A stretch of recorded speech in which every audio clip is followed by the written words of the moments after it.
రెండు గ్రహణాలు 15 రోజుల్లో భారతదేశంతో పాటు ప్రపంచంపై ఎలాంటి ప్రభావం పడుతుంది? జ్యోతిష శాస్త్రంలో గ్రహణానికి ప్రాధాన్యత ఉంటుంది. మార్చి నెలలో 15 రోజుల్లో సూర్యగ్రహణం, చంద్రగ్రహణం సంభవించబోతున్నాయి. జ్యోతిష్య శాస్త్రం నుంచి గ్రహణం సంభవించడం శుభప్రదంగా పరిగణించబడదు.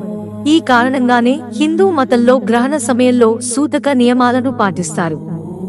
అనేక రకాల కార్యకలాపాలు నిషేధించబడ్డాయి.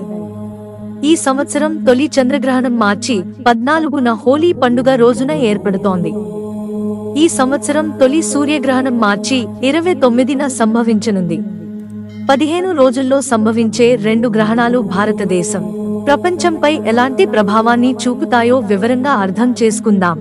ఈ గ్రహణం మార్చి 14న ఉదయం 9:29 గంటలకు ప్రారంభమై మధ్యాహ్నం 3:29 గంటలకు ముగుస్తుంది. భారత కాలమానం ప్రకారం చంద్రగ్రహణం పగటిపూట జరుగుతున్నందున అది భారతదేశంలో కనిపించదు. ఎటువంటి సూతక నియమాలు పాటించాల్సిన అవసరం లేదు.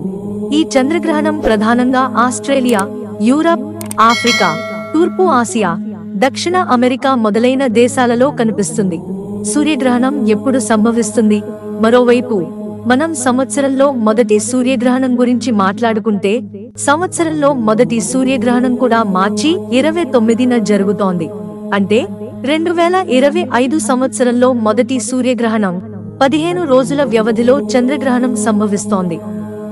ఈ సూర్యగ్రహణం మార్చి 29వ తేదీ శనివారం చైత్ర అమావాస్య రోజున భారత కాలమానం ప్రకారం మధ్యాహ్నం 2:20 సంభవించి సాయంత్రం 6:16 ముగుస్తుంది. ఈ గ్రహణం ఆస్ట్రేలియా, ఆసియా, హిందూ మహాసముద్రంలో కనిపిస్తుంది. ఈ గ్రహణం భారతదేశంలో కూడా కనిపించదు.